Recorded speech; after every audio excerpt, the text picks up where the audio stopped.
It's disgusting that almost every day we learn of another person being terrorised, robbed and attacked in their home. For Christ's sake, get a bit of vision.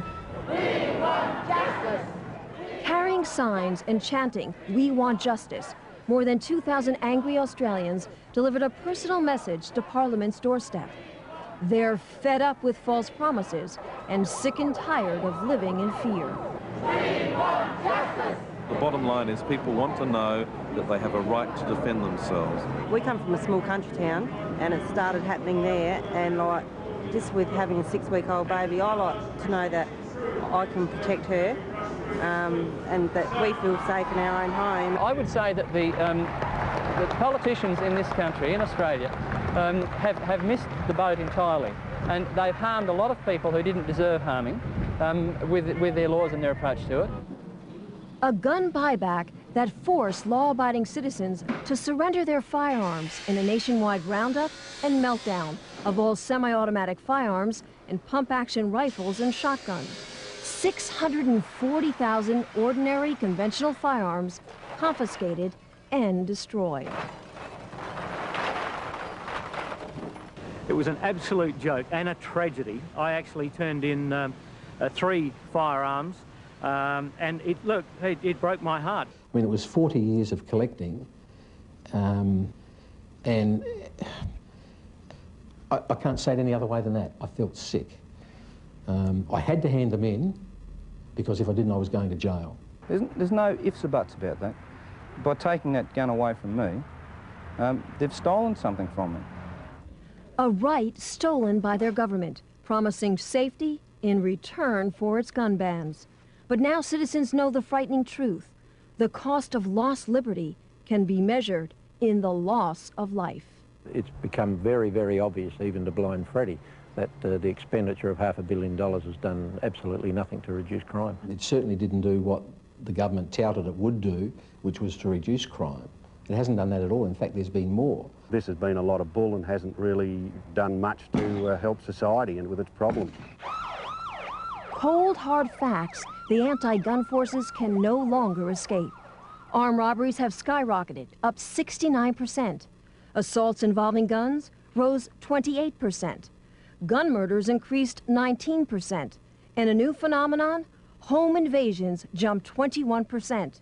An increase politicians insist they can't explain because they're still trying to legally define what a home invasion is and what the penalty should be. Part of the difficulty is that there is no clear definition of home invasion in the law. Never cease to be amazed at the ingenuity of lawyers. If the politicians want a pay rise, boom, that's done in 20 minutes. But to define home invasion, what a joke. I have no trouble at all in defining what a home invasion is. I think if someone sets their foot inside your door uninvited, they are invading your home and your privacy. And victims who have survived home invasions don't need a definition. They've lived through hours of terror. Arthur Field was tied up, his hands and feet taped, his phone lines cut, while 2 robbers ransacked his house. And they jumped on me and knelt on my chest and grabbed me around the throat because I immediately started calling out, "Help." I don't know how many men, they start smashing the windows. There was a lot of glass shattering, a lot of noise outside, and I stood in the kitchen, I was trembling. The Zawadzkis remember thugs running through their home, demanding money and threatening to kill them. Mr. Zawadsky says if he had a firearm, the suspects never would have gotten away. Do you will stand, waiting till you get killed? Or you will defend yourself? Tell me true, you will defend yourself. Scars that never heal, citizens left powerless.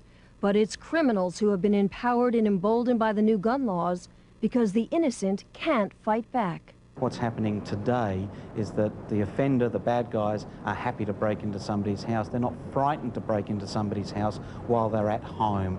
Citizens denied the right to protect themselves by a justice system that won't. Well, my opinion of the legal system here is it's absolutely weak.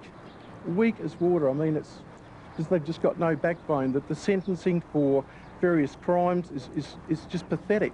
And police who can't.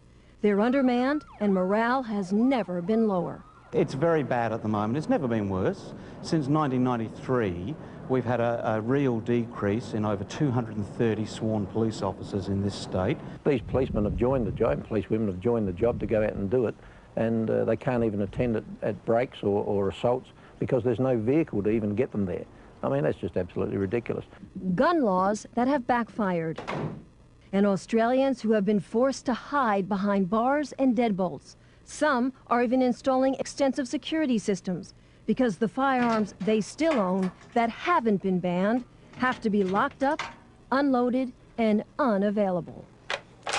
I mean, get real. If I have someone break in here, I've got to go get the bolt, get the rifle, and find the ammunition somewhere else, put it all together, and then defend myself if this other person's got a firearm that's going to threaten my life. No way. It doesn't bloody add up. A political fraud. Gun bans that haven't made a difference, and gun owners now struggling to stop a growing momentum against them. The people pushing the removal of guns from the Australian society are already saying that's only the first step. Publicly, that's only the first step. Now we want the handguns, we want every other firearm. They're warning to Americans, don't think it can't happen to you. It can, and it already is. Unless you, as a firearms owner, get off your butt now and start to oppose those that want to take them off of you right here and now, I would say that within 5 to 10 years, the restrictions on gun owners in America will be similar to what happens in Australia. Don't trust your politicians. Get in there, keep on their backs. Be a member of the NRA, be a member of your local gun club.